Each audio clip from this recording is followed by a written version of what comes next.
નમસ્કાર વિદ્યાર્થી ભાઈ અને બહેનો, શ્રીમતી આરડીસા આર્ટ્સ અને શ્રીમતી વીડીસા કોમર્સ કોલેજ ધોળકામાં હું આપ સૌનું હાર્દિક સ્વાગત કરું છું. Gujarati department BA semester 3 subject Gujarati paper number elective 2 અમાસના તારા લેખક કિશનસિંહ ચાવડા પ્રસ્તુત કરતા પ્રોફેસર નરેન્દ્ર પટેલ. વિદ્યાર્થી મિત્રો, જેમને ગૌણ દ્વિતીય ગૌણ વિષયમાં એટલે ઇલેક્ટિવ 2માં જેમને BA સેમેસ્ટર 3માં ગુજરાતી રાખ્યું છે, એમના માટે આ વર્ષે ગુજરાત યુનિવર્સિટીનો એક કોર્સ છે. એમાં આ પુસ્તક છે અમાસના તારા, જે તમારે ભણવાનું છે, જેના લેખક છે કિશનસિંહ ચાવડા. પુસ્તકનું ફોટોકોપી મેં મૂકી છે કે ભાઈ તમે આપણી લાઇબ્રેરીમાંથી પણ મંગાવી શકો છો કે ત્યાં લઈ શકો છો, અને ઓનલાઈન તમારે કે ક્યાંય મંગાવી હોય કે વેચાતી લેવી હોય તો આ ટાઇટલ પેજ તમારા કામમાં આવશે. એટલા માટે મેં ફોટોકોપી પણ મૂકી છે. વિદ્યાર્થી મિત્રો, અત્યારે તમારી પાસે આ બુક અવેલેબલ નથી. બુકમાં જે લેખકના પોતાના સંસ્મરણો છે, વ્યક્તિઓ પ્રત્યેના જીવન કથાકો કે આત્મકથાકો, એ પાત્રોના, એ બહુ સરસ છે, વાંચવા લાયક છે. અત્યારે પુસ્તક તમારા હાથમાં નથી, એટલે હું દરેક એ આત્મકથા કે જીવન કથા જે આપણે ભણવાની છે એના ફોટોકોપી હું તમારી આગળ મૂકીશ. એ આપણે વાંચતા જશું, ચર્ચા કરતા જશું. આગળના વિડીયોમાં આપણે બા, દેહરી અને બલિદાન, બા અને દેહરી બે ચેપ્ટર જોયા હતા. આજે બે બીજા લઈશું, બલિદાન અને સમર્પણ અને અમૃતા. આ બંને ચરિત્રો આપણે લેવાના છે. પહેલું છે બલિદાન અને સમર્પણ. આ ત્રીજા પ્રકરણમાં કવિએ આપણા જે અમુક રિવાજો છે, એ રિવાજો એવા છે કે આપણે છોડી શકતા નથી. બકરાને બલિ આપવાનો એક રિવાજ છે.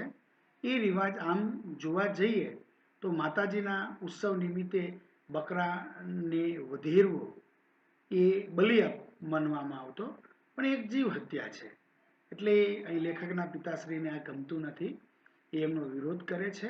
ગામવાળા પણ એમને માનતા નથી. એ પોતે શાકાહારી છે, પરંતુ એના ઉપવાસથી, બરોબર છે, ગામવાળા માને છે અને બકરાનો બલિ અટકે છે. ફક્ત કાન કાપી બકરાને રમતો મૂકી અને બલિદાન આપી શકાય છે, એની આ વાત છે.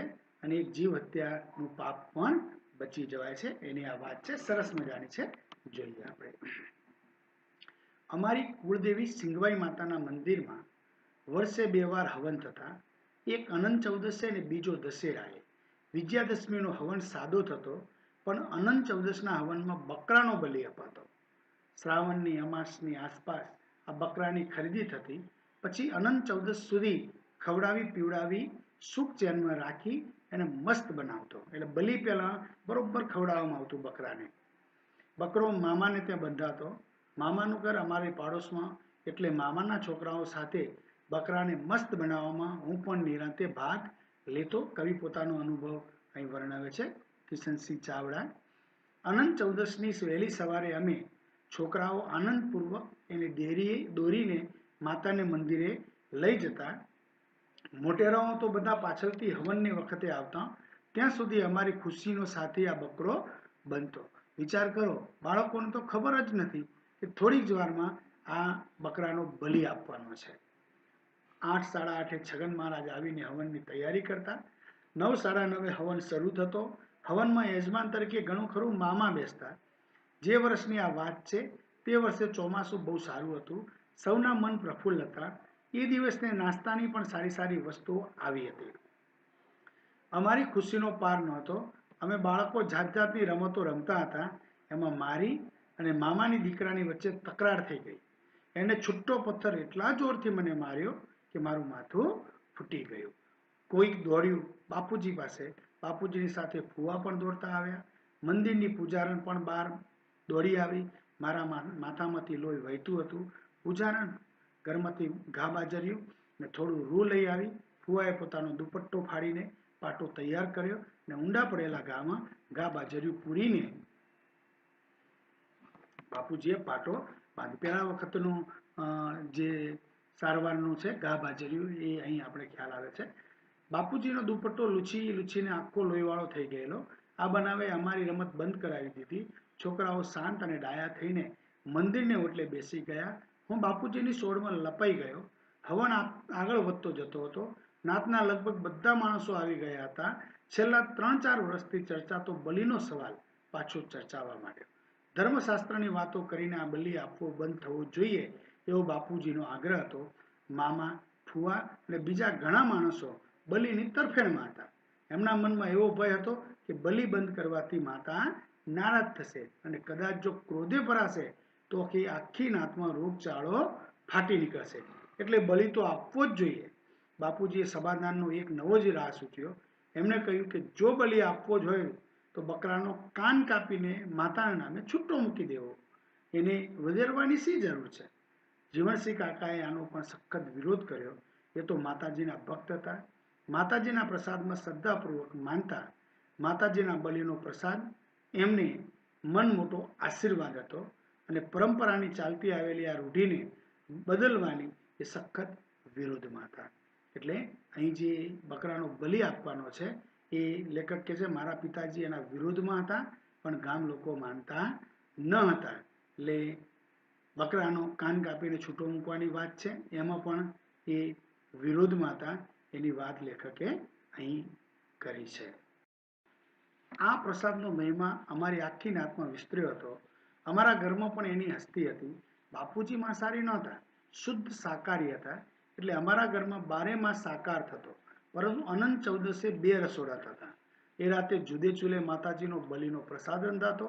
બાપુજી વિના ઘરના અમે સૌ આનંદથી એ લેતા. મામાને ત્યાં રાત્રે ઉત્સવ થતો. એમને ત્યાં સૌ માંસાહારી હતા, એટલે એમને ત્યાંથી ઉલટી અમારે ત્યાં પ્રસાદની થાળી આવતી. બીજા બાપુજીના મિત્ર અને ભાઈ ઠાકોરસિંહ કાકા હતા. એમને ત્યાં એમની કુટુંબની દેવી આગળ પણ બકરાનો બલિ અપાતો, એટલે એમને ત્યાંથી પણ પ્રસાદની થાળી આવતી. બાપુજીને આ બિલકુલ ગમતું નહીં. એમની ગમગણીનો પાર રહેતો નહીં. આ ગમગીનીની ઢાંકવા તેઓ દર અનંત ચૌદસે અમારે ત્યાં ભજન કરાવતા. નાતમાં બીજા 4-5 માણસો એવા હતા જેમણે બાપુજીની વાત ગળે ઉતરતી, બાપુજીને ટેકો પણ આપતા. પરંતુ જીવણસિંહ કાકાનો વિરોધ ઉઘાડે છોકે કરવાની એ લોકોની હિંમત ચાલતી નહીં. બાપુજી જેમ ભક્ત અને સાચા માણસ તરીકે ઓળખાતા, તેમ જીવણસિંહ કાકાનું નામ એ ગમે તે કરી શકે એવા બળવાન માણસ તરીકે જાણીતું હતું. નાતમાં તો એવી પણ વાતો ચાલતી કે ચોરીનો માલ પણ સંગરતા, કોર્ટમાં ખોટા સાક્ષીઓ ઊભા કરતા અને જુઠ્ઠી સાક્ષી પૂરવા પણ જતા, દુશ્મન ઊભા કરતા અને શત્રુઓને ગમે તે ભોગે ગમે તે રીતે હરાવવામાં પાછી પાની કરતા નહીં. એટલે એ દિવસની ચર્ચામાં બાપુજીનો સમાધાનનો મુદ્દો પણ ઉડી ગયો. હવન લગભગ પૂરો થવાની તૈયારીમાં હતો. બલિ વધેરવાની વેળાએ થવા આવી હતી. મામાની તલવાર પાસે જ પડી હતી. બલિને વિશે એક પરંપરાગત એવી પણ કહાણી હતી કે બલિ એક જ ગાથી વધેરી શકાય તો જ માતાજીને પહોંચે, અને માતાજીએ એનો સ્વીકાર કર્યો છે એમ મનાય. એટલે એક જ ઝાટકે બલિ વધેરાઈ જવો જોઈએ એની ખૂબ કાળજી રખાતી. મામા અગાઉથી તલવાર સજાવી રાખતા. એમની તાકાત પણ ઘણી હતી. હિંમતમાં તો એમની જોડી ન હતી. મધરાતે 3 ચોરોનો એમને એકલા હાથે તલવારથી સામનો કરેલો અને ચોરોને નસાડેલા. એમની આ શક્તિ અને બહાદુરી જોઈને જ નાતના પંચે હવનના યજમાન તરીકે એમની વરણી કરેલી. બલિ આપતી વખતે છગન મહારાજ મંદિરના ગર્ભદ્વારમાં માતાજી પાસે ચાલ્યા જતા. એમનાથી આ દ્રશ્ય જોવાતું નહીં. એને બલિ વધેરવાની ક્ષણની ઘોષણા કરી. હવન છોડ્યો. પૂજારીને ગર્ભદ્વારમાં આરતી શરૂ કરી. છોકરાઓએ ઘંટ અને નગારા વગાડવા શરૂ કર્યા. મોટેરાઓ હાથ જોડીને ઊભા થઈ ગયા. બલિને હવન પાસે લાવવામાં આવ્યો. મસ્ત બલિના ગળામાં ફૂલનો હાર હતો. કમરે લાલ નાણાછોરીનો દોરો બાંધ્યો હતો. કપાળે કંકુનું તિલક હતું. દોરીથી બાંધેલા એ બલિને હવનની આગળ માતાજી બની મુખ રાખીને ઊભો કરવામાં આવ્યો. સિંધવાઈ માતાની જય નો પોકાર હવામાં ઉછળતાની સાથે મામાની તલવારે બલિ ઉપર જનોઈ ઘા કર્યો. દર વખત તો એક જ ગાયે બલિનું માથું ઉડીને હવનમાં આપોઆપ જઈ પડતું, પણ આ ગાતી મામાની તલવાર બલિના શરીરને સોંસરવું વિધવાને બદલે અંદર જ ફસાઈ પડી. બકરાની કરુણ ચીસ નીકળી ગઈ. મામાએ જોર કરીને તલવાર પાછી કાઢી અને બીજા ગાયે બલિનું માથું ધડથી જુદું કરી નાખ્યું. માથું હવનમાં ન પડ્યું. મામાએ ઉંચકીને હોમ્યું. રિવાજ પ્રમાણે સૌએ બલિના લોહીનો ચાંદલો કર્યો. બે કસાઈઓ બલિના ધડને વાંસળે બાંધીને એના પછીની ક્રિયા કરવા માટે ચાલ્યા ગયા. અમે ઘેર આવ્યા. બાપુજી તે દિવસે જમી શક્યા નહીં. સાંજે ભજન થયા, પણ બાપુજીની વ્યથા અને ગમગીની ગમે કરી ઘટે નહીં. ભજન પછી બાએ બાપુજીને જમવાનો આગ્રહ કર્યો. ત્યારે આંખમાં આંસુ સાથે એમણે નિર્ણય જાહેર કર્યો કે નાથ જ્યાં સુધી અનંત ચૌદનો બલિ બંધ કરવાનો ઠરાવ નહીં કરે ત્યાં સુધી પોતે મરણાંત ઉપવાસ કરશે. વાતો દિગ્મૂઢ થઈ બની ગઈ. બાપુજીને બહુ સમજાવ્યા, પણ નિશ્ચય તોડે બાપુજી નહીં. વાત પવન વેગે ફેલાઈ ગઈ. અમારા સગાવાળા તો રાતે જ એકઠા થઈ ગયા. વાટાઘાટ થઈ, ચર્ચાઓ ઉપડી, પણ નિર્ણય કંઈ ના થયો. બીજો દિવસ સાંજે નાત મળી. બાપુજીના ઉપવાસના નિર્ણયને ત્રાગુ કરીને જીવણસિંહ કાકાએ સખત વિરોધ કર્યો. તે સાંજે કશો જ નિર્ણય કર્યા વિના નાત વિખરાઈ ગઈ. મામાને ચેન પડ્યું નહીં. એમને હાથે બલિનો વધ અધૂરો થયો હતો. માતાજીના ક્રોધની એને શંકા ગઈ. શંકાએ નિર્બળતાનો સંચાર કર્યો. નબળાઈએ શ્રદ્ધાને ધક્કો માર્યો. ડગમગતી શ્રદ્ધા વડે મામાએ જીવણસિંહ કાકાને સમજાવ્યા. ફુવાને પોતાના મતના કર્યા. 5મે દિવસે નાત પાછી એકઠી થઈ. બાપુજીના ઉપવાસ ચાલુ હતા. રોજ રાતે ભજન થતા. ત્રીજે દિવસે ગુરુ મહારાજને ખબર પડી. તે રાતે ભજનમાં એવો પધાર્યા. પિતાજીને આશ્વાસન આપી એમને આશીર્વાદ આપ્યા. બાપુજીના બીજા મિત્રો પણ આવવા માંડ્યા. નાતના ઘણા માણસો ભીંજાયા, પણ જીવણસિંહ કાકા મક્કમ હતા. એમનો રૂઆબ અને સત્તા પણ મજબૂત. એટલે તે દિવસે નાત નિર્ણય કર્યા વિના વિખરાઈ ગઈ. ક્ષત્રિયો એમ કઈ ઓછા માને. પાછી વાટાઘાટો શરૂ થઈ. 9મે દિવસે બાપુજીની તબિયત વધારે બગડી. વૈદ કાકાને બોલાવવા પડ્યા. આ વાતથી મામા, ફુવા અને બીજા સગાઓએ ગભરાઈ ગયા. વાત જીવણસિંહ કાકાને કાને પહોંચી. 10મે દિવસે નાત પાછી એકઠી થઈ. સૌના આચાર્ય વચ્ચે સૌ પ્રથમ જીવણસિંહ કાકાએ જ વાત મૂકી કે અનંત ચૌદસે બકરાના બલિનો રિવાજ બંધ કરવો જોઈએ, અને મોટાભાઈ કહે છે તેમ બલિનો કાન કાપીને એને છૂટો મૂકી દેવો. સૌ ઘણા રાજી થયા. નિર્ણય કરીને આખી નાત આવી અમારે ઘેર. જીવણસિંહ કાકાએ પોતાને હાથે બાપુજીને જવનું પાણી આપ્યું. પારણા થયા. રાતે ભજન થયા. ગુરુ મહારાજ પોતે પધાર્યા. પછી આશ્ચર્યની વાત એ બની કે કદી જ ના આવેલા જીવણસિંહ કાકા ભજનમાં પણ આવ્યા. બાપુજીનો ખાટલો બહાર કાઢવામાં આવ્યો હતો. ભજન પૂરા થઈ રહ્યા. ગુરુ આરતી થઈ રહી. પ્રસાદ વહેંચાયો. સૌ વિખરાયા. પણ જીવણસિંહ કાકા સૌથી પાછળ રહ્યા. મને બરાબર યાદ છે. અમે 4 જ જણ હતા. બાપુજી, બા, હું અને કાકા. બાપુજી હાથ લંબાવીને જીવણસિંહ કાકાનો હાથ પકડી લીધો. ભાઈ, તમે બહુ સારું કર્યું. માતાજી હવે આ બલિથી રાજી થશે. બલિ આપવો એટલે હિંસા જ કરવી એવું ઓછું છે. બલિ તો સમર્પણ છે. સમર્પણમાં લેશ માત્ર હિંસા ના જોઈએ, નહીં તો માતાજી પ્રસન્ન થવાને બદલે નારાજ થાય. બાપુજીએ સ્મિત સાથે પોતાને બીજો હાથ કાકાને ખભે મૂક્યો. અમે તો જોતા જ રહ્યા. કાકાની આંખોમાંથી આંસુ પડ્યા. બાપુજીના બંને હાથ પોતાને ગળે વીંટાળીને કાકા રડતા રડતા બોલ્યા, મોટાભાઈ, આજે મારે દિલની એક ગુપ્ત વાત કહેવી છે. બાપુજી ગદગદ થઈ ગયા. માત્ર એટલું જ બોલ્યા, જીવનભાઈ. અને જીવન કાકા ડૂસકે ભરાઈ ગયા. બાપુજીએ એક હાથ એમની આંખોએ દીધો. ડૂસકા સામે એટલે કાકાએ કહ્યું, મોટાભાઈ, 5 વર્ષ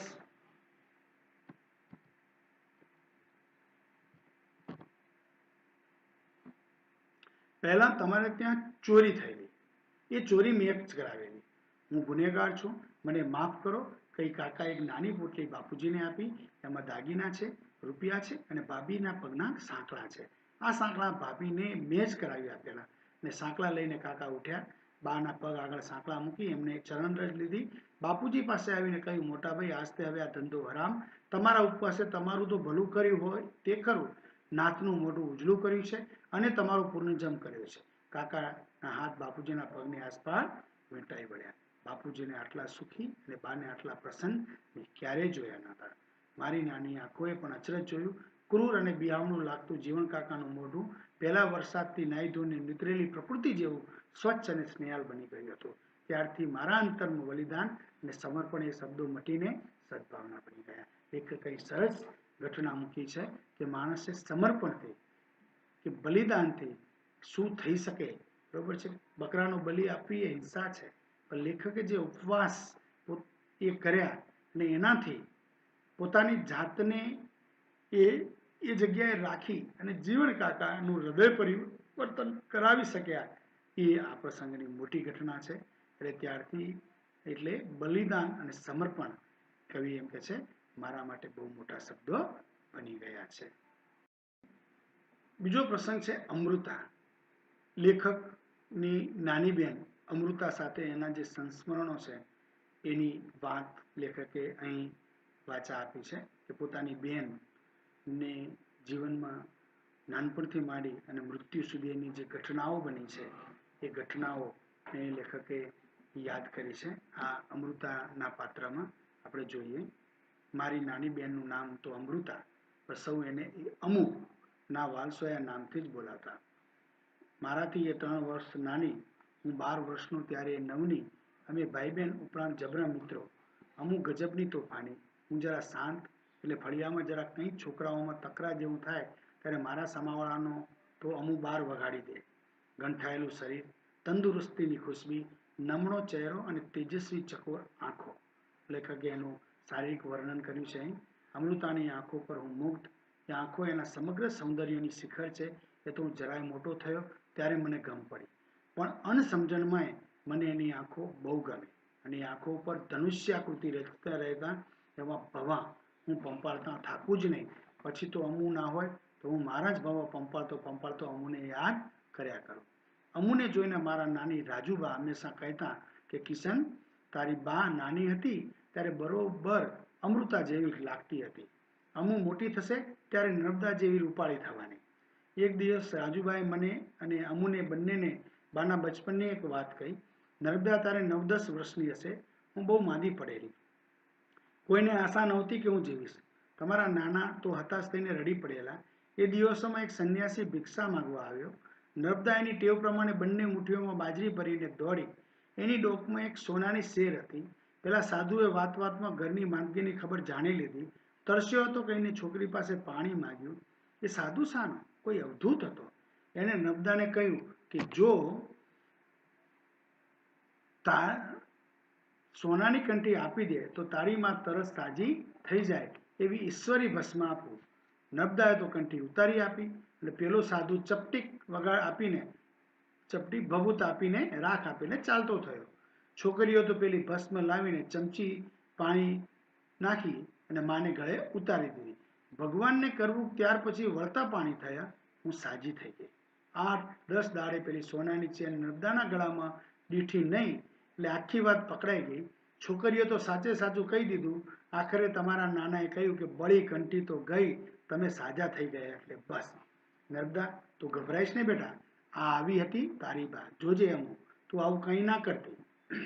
તે દિવસે સાંજે અમે મોસાળથી બંને જણા પાછા ઘેર આવ્યા ત્યારે અમુએ તરત બાને કહ્યું, બા, મારા ગળામાંની સોનાની કંઠી કાઢી લે, નહીં તો હું કોઈ સાધુને આપી દઈશ. બા પહેલાં તો અમુને ધડાકો સમજી જ નહીં. એ તો મેં બધી વાત કહી ત્યારે હસી પડી ને અમુને અનેક બચ્ચીઓ ઇનામ મળ્યું. બા મને પકડવા આવી ત્યારે બંદા તો પોબારા ગણી ગયા. અમુને પાંચિકાનો બહુ શોખ. આપણે જાણીએ છીએ ગામડામાં પેલી પાંચિકાની એક રમત છે જે સ્ત્રીઓ છોકરીઓ નાની બાળાઓ ખૂબ રમે છે. એની એક ઘટના પણ અહીં વણાયેલી છે અમુ સાથે. એની વાત લેખક અહીં કરે છે. એ રમત પાછળ એક ગાંડી. કલાકોના કલાકો એ રમતા થાકે નહીં. રમવા પણ એકો. એ વખતે અમારા ફળિયામાં એક મારવાડી કુટુંબ અમારા બીજા ઘરમાં ભાડે રહેતું. એના વડીલ ભૈરવ કાકા રાજમહેલમાં કામે જતા. આરસ પાન ટાંકવાના એમની જોડી નહીં. ટાંકણું તો જાણે એમનું બાળક, હથોડી જાણે એમની દાસી. એ ભૈરવ કાકા એક દિવસ બાને માટે આરસનો સુંદર ખલ લઈ આવ્યા. બા તો રાજી રાજી થઈ ગઈ. તે જ વખતે અમુએ ભૈરવ કાકાનો હાથ પકડીને આરસના પાંચિકા લાવવાનું આપવાનું વચન લઈ લીધું. બીજે દિવસે સાંજે અમુના સુંદર કુકા આવી ગયા. પાંચિકાને આપણે ગામડામાં કુકા કહીએ. બસ ત્યારથી ફળિયાની છોકરીઓમાં અમુનું નામ થઈ ગયું. એટલું જ નહીં, એની આબરૂની મહત્તા એ વધી ગઈ. ધીરે ધીરે અમુએ રમી રમીને આરસના કુકાને વધારે સુવાળા અને ચળકતા બનાવી દીધા. એ કુકા તો જાણે એનો પ્રાણ. અને પાંચિકાએ રમે પણ કેવી, એકવાર 4-5 એની બેનપણી સાથે અમારા ઓટલા પર કૂકા રમવા બેઠેલી. બીજી છોકરીઓના કૂકા તો થોડે જ ઊંચે ઉછળે અને એમાંય ચૂકી જવાય, પણ અમુનો દાવ આવ્યો કે થઈ રહ્યું. એનો કૂકો બહુ ઊંચે ઉછળે ને કૂકાની સાથે એની આંખની કીકી ઊંચી ચડે. કૂકા સાથે પાછી દ્રષ્ટિ નીચે ઉતરે. એક તો અમુની આંખો જ ચબરાક, તેમાં આ કૂકાની રમતે એને વધારે અણિયાળી બનાવેલી. એ ગુસ્સે થાય ત્યારે એની ભમરો એવી ચડે કે બા બિચારી તરત નમતું મૂકી દે. અમુને એના આરસના કૂકા અતિશય વાલા. એને 9 વર્ષ પૂરા થયા ને 10મી વર્ષગાંઠ આવી ત્યારે બા પાસે અમુએ પોતાના કૂકા માટે મસરૂની કોથળી કરાવેલી. કૂકા તો અમુનું અમૂલ્ય ઘરેણું, એની મોંઘી મિલકત. જો અમુ માટે કોઈ સોનાની ચેન મહત્વની નથી, એના માટે કૂકા પાંચિકા મહત્વના છે, ઘરેણાથી પણ મહત્વના છે ને એના માટે મસરૂની કોથળી મા પાસે એને બનાવડાવેલી. મને 12મું વર્ષ ઉતરીને 13મું બેઠું. અમારા ઘરમાં ત્યાર પછી તરત જ ધમાલ શરૂ થઈ. અનાજના કોથળા આવવા માંડ્યા. હું નિશાળેથી આવું ત્યારે બાની મદદમાં ફોઈ, માસી, મામી બધા હાજર હોય અને અનાજ સફાઈ ચાલતી હોય. એ તો ધીરે ધીરે મને ખબર પડી કે મારા લગ્નની તૈયારીઓના પાસેરાની પહેલી પૂણી હતી. આજે પણ આપણે ગામડાઓમાં રિવાજ જોઈએ છીએ કે જેના ત્યાં લગ્ન હોય ત્યાં ગામની દરેક સ્ત્રીઓ એ અનાજ મસાલા સાફ કરવા માટે પહોંચી જ જાય. લગ્નનો દિવસ જેમ જેમ પાસે આવતો ગયો તેમ તેમ ધમાલ વધતી ગઈ. મારું મહત્વ ઘરમાં વધતું ગયું. આ વાત અમુને નવી લાગી, કારણ કે અમારા બંનેનો પહેલા જેટલો સાથ સથવારો હવે ન રહ્યો. ધીરે ધીરે એ ઓછો થવા માંડ્યો. અમુને મારી વચ્ચે વહાલની રેશમગાંઠ એવી તો સજ્જડ બંધાયેલી કે અમે બંને આ નવી પરિસ્થિતિ સહી ના શક્યા.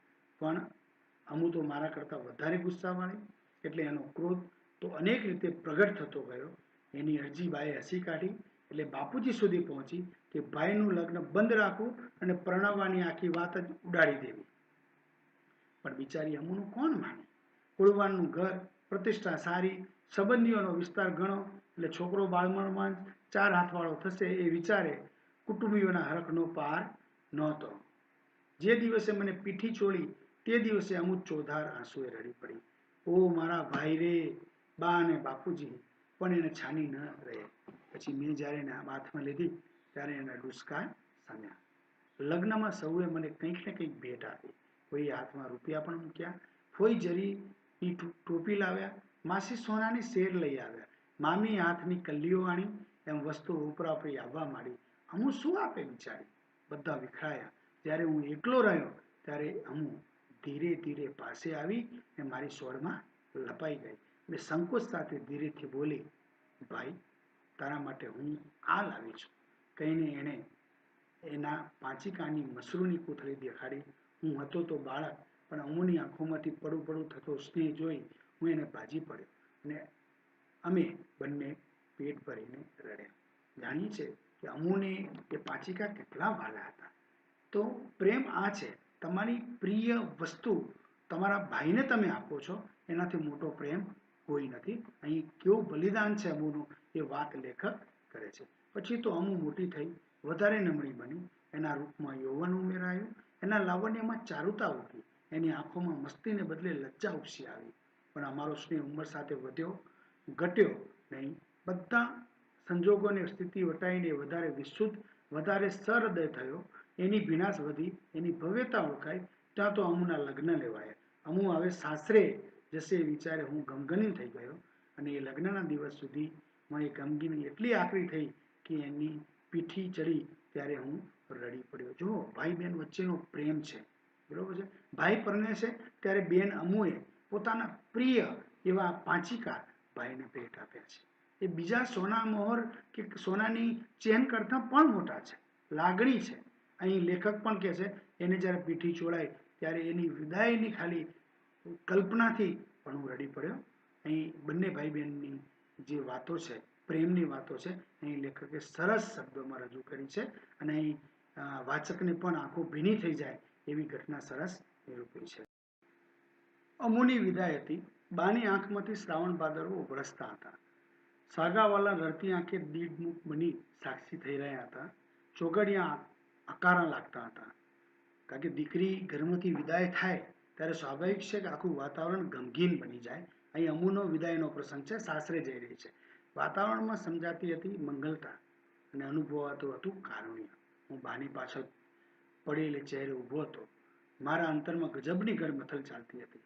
કશું સમજાતું નહોતું, પણ એકલતાની લાગણી સર્વોપરી હતી. મેં આગ્રહ કરીને બાપુજી પાસે 25 રૂપિયા લીધેલા. એ રૂપિયા મારા લગ્નમાં અમુએ આપેલી એની પાંચિકાવાળી મસૂરીની થેલીમાં એક કુક્કા સાથે મેં મૂક્યા હતા. અમુ ગાડીમાં બેસવા જાય છે ત્યાં જ મેં થેલી ધીરેથી એના હાથમાં સરકાવી દીધી. એને મારી સામું જોયું. એ આંખો હું કદી નહીં ભૂલું. એ આંખોમાં વહાલ, વિષાદ અને વ્યથાની આખી વાર્તા મૂગી મૂગી રડતી હતી. અમને રોતા મૂકીને અમુ રડતી રડતી સાસરે ચાલી ગઈ. લગ્ન થઈ ગયા અમુના, બરોબર છે. હવે પિયર રહ્યું નહીં, સાસરે જવાનું છે. એટલે સ્વાભાવિક છે, લેખક જો એ શબ્દો કેવા મૂકે છે. એની આંખોમાં વહાલ, વિષાદ અને વ્યથા ની આખી વાર્તા મૂગી મૂગી રડતી હતી. એટલે કવિએ સરસ કલ્પના કરી છે. એની વિદાયની અમને કંઈક કળ વળી. અમુક પાછી આવી ત્યારે લગ્નના થોડા દિવસમાં મારી એ લાડલી બહેન સાવ બદલાઈ ગયેલી. એનો હસતો ચહેરો, મરકતી અને મસ્તીખોર આંખો, ઉછળતું આખું અસ્તિત્વ બધું શાંત થઈ ગયું હતું. જે ધીંગા મસ્તી જે પિયરમાં હતી અમુની, એ સાસરે ગયા પછી બધું શાંત થઈ ગયું હતું એવું લેખક કહે છે. જેમ જેમ દિવસો ગયા તેમ તેમ અમુ વધારે શાંત અને શાણી થઈ ગઈ. 4 એક વર્ષ પછી એ સાસરેથી બીમાર થઈને ઘેર આવી ત્યારે હું અને બા એને માંડ ઓળખી શકીએ એટલી બધી બદલાઈ ગઈ હતી. એ અમુ જ નહીં, જાણે એનું ભૂત. નમણી અને સ્નેહ નીતરતી અમુનું આવું રૂપ જોઈને અમે ડઘાઈ જ ગયા. બા તો રડી પડી.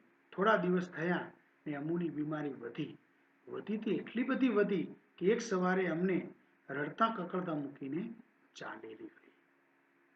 અહીં અમુનું મૃત્યુ થયું. લેખક બહુ કરુણ ઘટના અહીં રજૂ કરી છે કે ક્યાં નાચતી, પાંચિકા રમતી, ઉછળ કૂદ કરતી અમુ ને ક્યાં લગ્નના 4 એક વર્ષ પછી જીવન આટોપી અને જાણે યાત્રાએ નીકળી ગઈ હોય એવી અમુના જતા ઘરમાં સુનકાર વ્યાપી ગયો.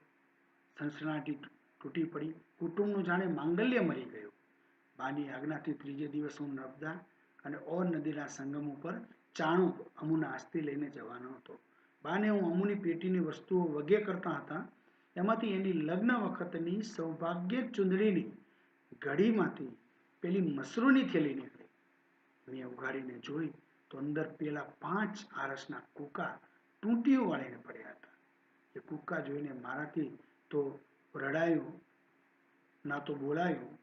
બા પછી મને જોઈ રહી. જોતા જોતા જોઈ ના શકી એટલે બાદ ભરી લીધી. બાની સોડમાં હૃદય દ્રવી પડ્યું. સોમનાથના ઓવારા ભણીથી વહી આપતી નર્મદાને કરનાળી અને માંડવાની વચ્ચે જ્યાં ઓર નદી મળે છે, ઓર સંગમ તરફ મારી હોડી જઈ રહી છે. હાથમાં અમુના અસ્થિની થેલી છે. મારા ગાંજમાં પાંચિકાની મસરૂની થેલી પડી છે અને મારા અંતરમાં અમુની સ્મૃતિ જીવતી પડી છે. અકસ્માત માછીએ કહ્યું, ભાઈ, આ ઓર સંગમ. મેં અસ્થિની થેલી પાણીમાં મૂકી. જીવ તો ના ચાલ્યો, પણ પેલી પાંચિકા સાથેની મસરૂની થેલીએ પાણીમાં મૂકી દીધી. અમુના અસ્થિ અને આરસના પાંચિકા મેં પાણીમાં મૂક્યા. ત્યાં તો લાવણ્ય અને લજ્જા ભર્યા એના લોચનો ધનુષ્યાકૃતિ ભ્રમરોથી છવેલા મારી સામે હસી ઉડ્યા. અહીં સરસ મજાની પોતાની બેનની વાત અહીં લેખકે કરી છે. એના સંસ્મરણો છે. નાનપણથી માંડીને મૃત્યુ સુધીની આખી ઘટના છે. આંખમાં આંસુ લાવી દે એવી ઘટના છે.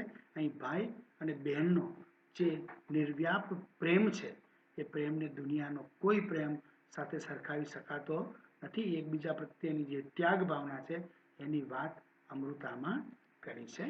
મિત્રો, તો આજે આપણે આ ઓનલાઈન વિડીયોમાં 2 વાત કરી.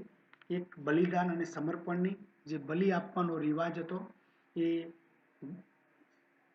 કુટુંબમાં કે ગામમાં ઘર કરી ગયેલો.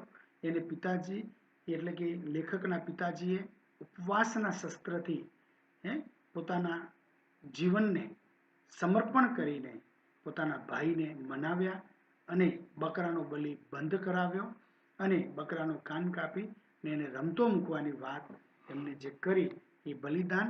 અને ત્યારે છેલ્લે લેખક સરસ શબ્દોમાં કહે છે કે ભાઈ બલિદાન અને સમર્પણ એ મારા માટે બહુ મોટા શબ્દો બની ગયા. એની વાત આપણે કરીએ છીએ. ત્યાર પછી આપણે અમૃતાની વાત કરી કે લેખકની નાની બહેન અમૃતા એ લેખકને પોતાના સંસ્મરણોમાં યાદ છે એની વાત લેખક અહીં સરસ કરી છે. બરોબર છે. એ જ્યારે નાના હતા ત્યારે એની જે સુંદરતા, આંખો, એનું સૌંદર્ય જેમ જેમ મોટી થતી ગઈ એમ એમ એના સૌંદર્યમાં વધારો થતો ગયો. અને જ્યારે એ લેખક પરણવાના હતા ત્યારે એમને મહામૂલી પાંચિકાની ભેટ એના ભાઈને આપેલી. અને એ પછી જ્યારે અમુ સાસરે ગઈ ત્યારે લેખકે પણ એમના વહાલથી ઘણું બધું અમુને આપ્યું છે. અને જ્યારે પરણીને 4-5 વર્ષે જ્યારે પાછી આવી ત્યારે અમુ ઓળખાય એવી હતી નહીં. અને એને કારણે માંદગીને કારણે જેને અમુ મૃત્યુ પામી અને એના અસ્થિ જ્યારે ચાણોદ જ્યારે પધરાવા જવાના થયા ત્યારે લેખક કહે છે કે એ અસ્થિની સાથે એને મને જે વહાલથી જે પાંચિકા આપેલા એ એમની પેટીમાં પડેલા એને મેં સાથે ચાણોદમાં નર્મદા નદીમાં પધરાવી દીધા. એટલે એની યાદો પણ જીવનમાં રહી ગઈ.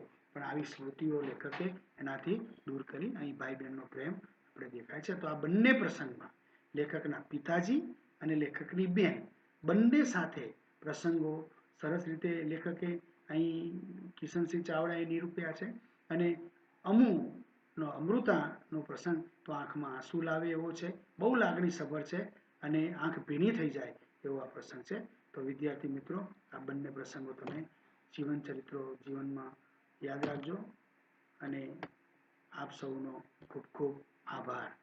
ફરી આપણે જ્યારે વિડીયો લેક્ચરમાં મળીશું ત્યારે નવા 2 લેખકે આરોપેલા જીવન કથા કે જીવન ચરિત્રો લઈશું. આભાર.